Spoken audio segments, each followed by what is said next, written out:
Welcome to Living Life and Love. I'm your host, Mark Braxton from Raleigh, North Carolina. This is a global vitiligo awareness and education podcast.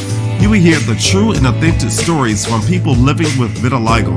You'll also hear from their loved ones, medical professionals, licensed mental health therapists, relationship counselors, global vitiligo support foundations and organizations, community leaders, and so much more.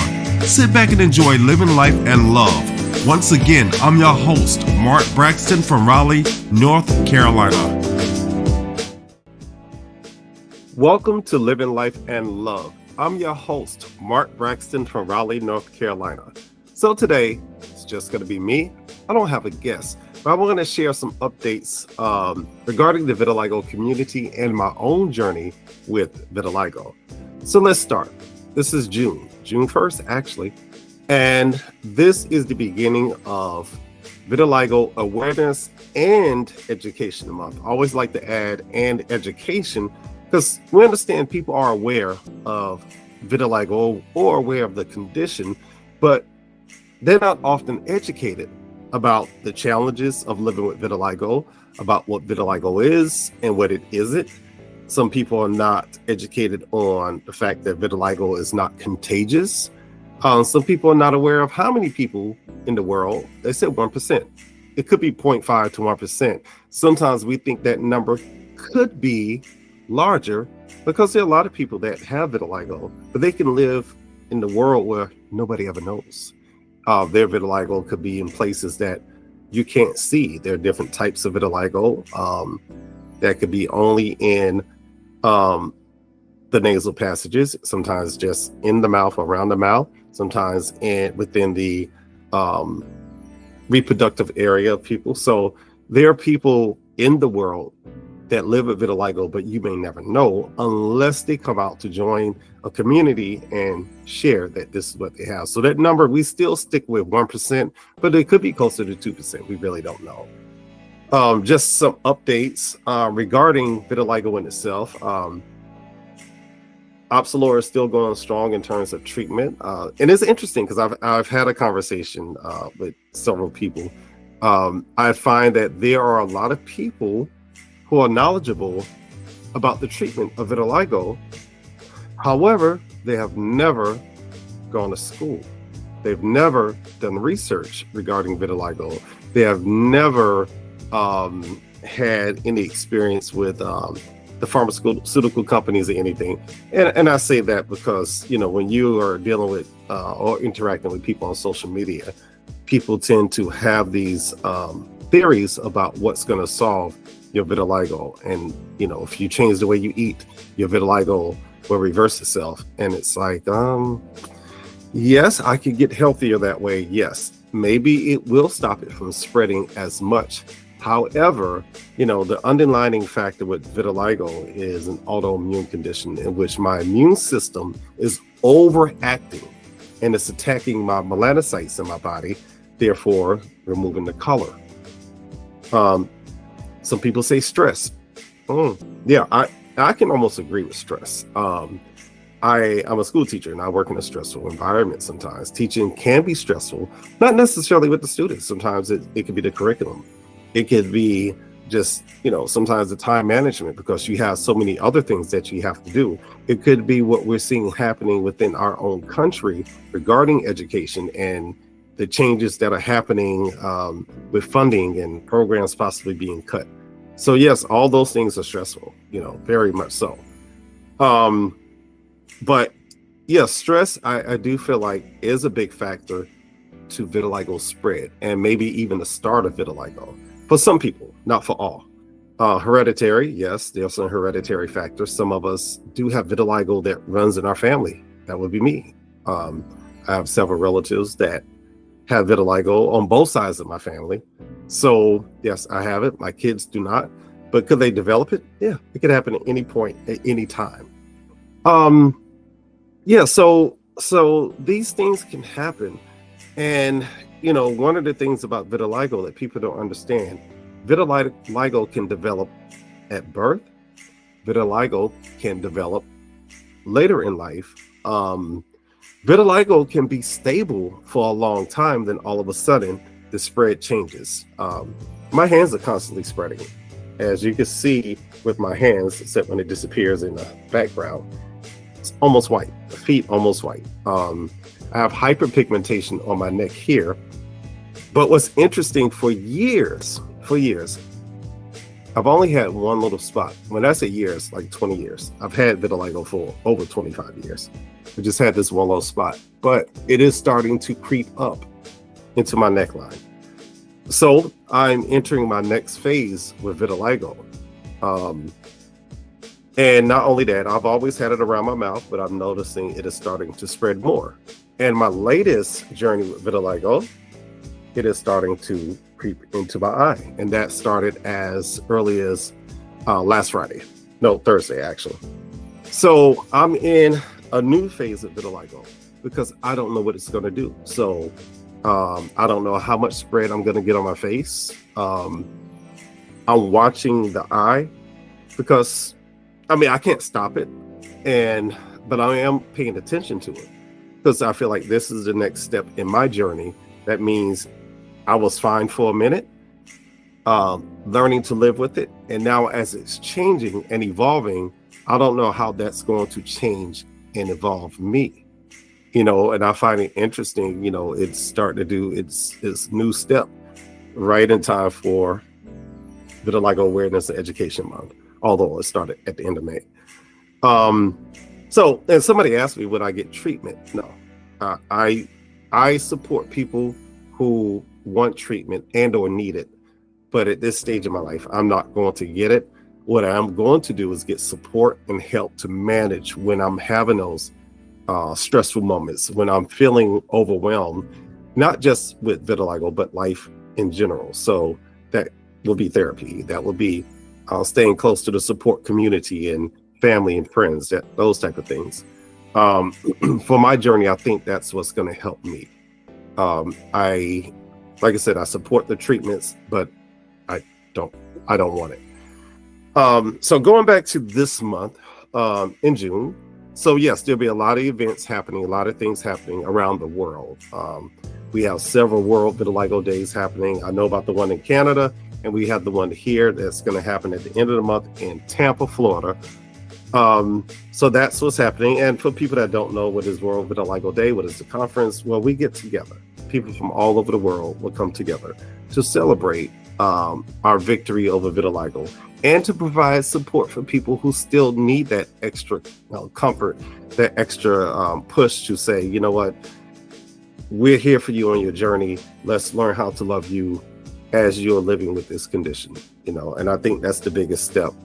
Like my show is called Living Life. We've got to live our lives, but we're not designed to live our lives alone. So we need other people with us on our journeys. And that's a big part of the conference.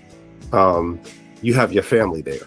You have your real family, your immediate family, but you also have your extended family through the vitiligo community, through the dermatologists, through the dermatologists who are there, through the doctors who are there to, share the latest updates to treatments and or what's happening next within the community to get that support or provide that support that we need. And it's not always support that we want, it's support that we need. And then we have to decide when we're going to go get it and where we're going to get it from. And I say that because, we have many support communities and you have to find what works for you. Some are strictly online. Some are in person. Like I do know I have a friend that's in the Czech Republic. She has a support community that's online. But people in other countries, you can go there to get support. That's the Vitiligo Club. You have V Strong, Beautifully Unblemished. You have Vit Friends. Then you have some other groups there as well. There's one in South Carolina, Atlanta, and other places. And I don't want to leave anybody out.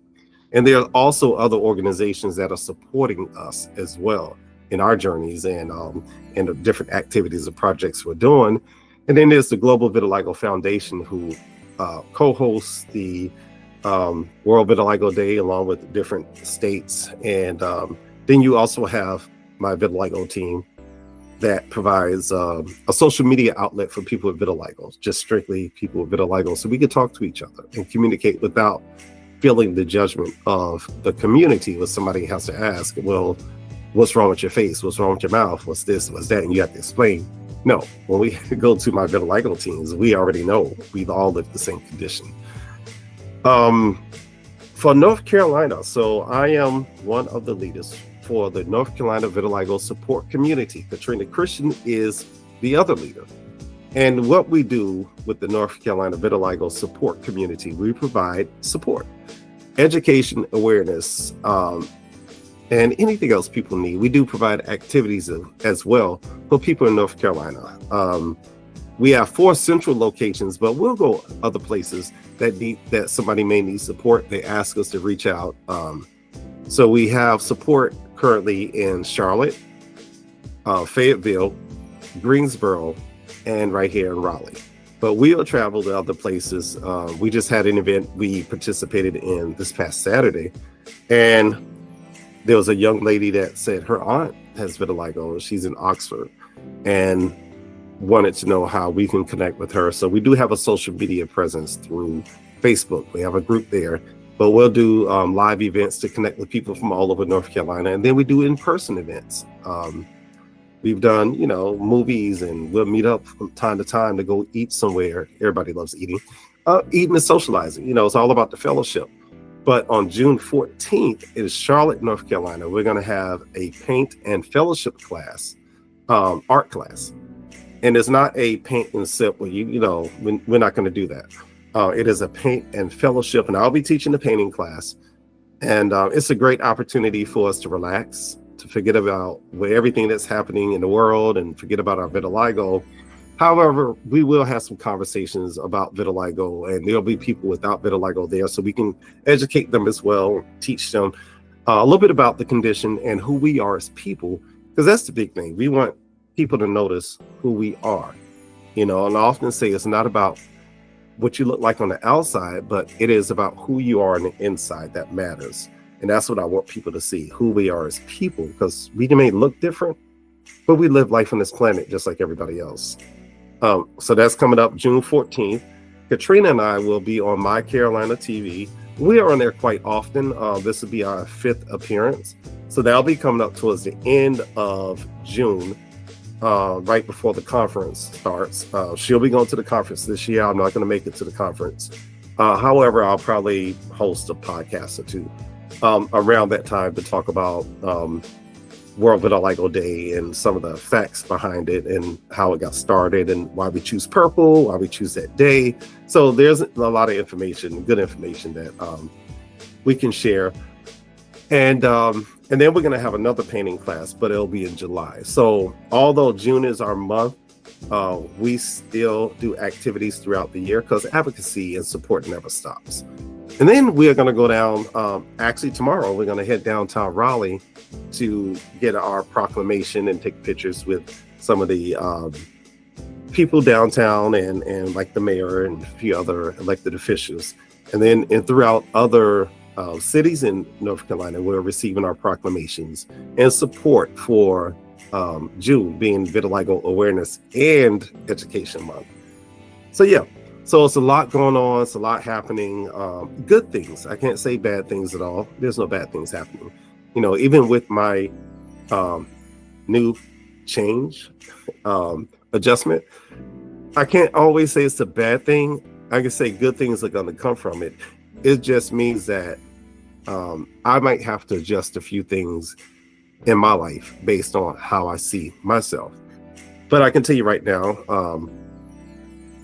I work with students, I work with 3rd graders. They don't judge me at all. They have embraced, and as a matter of fact, the entire 3rd grade class, that's 2 other classes, have embraced my vitiligo. They understand my journey with vitiligo. The more you talk to people, in particular kids, the more they know about vitiligo. There's a student in 3rd grade, his mother has vitiligo. There's a student in my class, his sister was the one I did my first presentation for. She lives with vitiligo also, and I have him as a student, so he understood, And my biggest thing, I show my students, this is who I am as a human being. This is who I am as a person. Yes, my outer shell is multicolored, but my heart is solid. And that's what I want them to know and understand. You know, don't look at a person on the outside, find out who they are on the inside. That's more important. And I know they're going to support me through my journey, and that's all that matters. And I could brag a little bit as I'm doing this podcast. I did receive an Employee Excellence Award from the county for Wake County Public School Systems, which I didn't expect. But it was something that it uplifted my spirit because I was focused on what's happening with my eye, because I know once it starts there, it can spread. And I'm like, well, it's just gonna do its thing. But I was still in my feelings in the moment. But that uplifted my spirit. And also, I gave thanks to my student, because I said I could not have received that award without having great students. So, you know, I think about anything we do, whether any type of recognition we get, most times it's not under our own merit. There's a village that goes into that as well, whether it's family, friends, you know, God, everybody. Everybody is playing a role, playing a piece in that. Same thing with our journeys with vitiligo. We're on this journey for a reason. We may not always understand why we're going through the changes. Why was I the one having to live with this condition? And we may not always get the answer. But, you know, when you are living your life and living your life purposefully, show people who you are. Let your light shine. You know, yes, you're going through this metamorphosis. You're going through this transformation. But in the meantime, allow your heart to go through it too, and show people kindness. You know, even when the world is cruel and the world is saying, you know, this is unattractive or this is ugly, I don't like this. There's somebody out there that says you're beautiful, not because of your skin, but because of who you are as a person. You know, I just want to talk to you briefly. That's it. Share this little message, give you some updates, and let you know about my new, my next phase with vitiligo. And just to let you know, I'm looking forward to more podcasts, talking to more people. I have other organizations I'm going to connect with and have them come on and share and talk. And, you know, we're going to continue to live our lives. And we are going to continue to show love, you know. Yeah. And you'll see from time to time, I might switch out my little background. So it says Living Life and Love with Vitiligo, because that's what I'm talking about right now. But my show is Living Life and Love. So I will be going back to my regular banner in the back, but I just want to do this one just for today, because this kicks off not World Vitiligo Day. It kicks off Vitiligo Awareness and Education Month. So y'all take care, stay blessed. As I always say, you know, love somebody. You know, let somebody know that you love them. Family, friend, coworker, spouse, stranger on the street. But most of all, look at yourself and say to yourself, I love you. Y'all take care. Peace.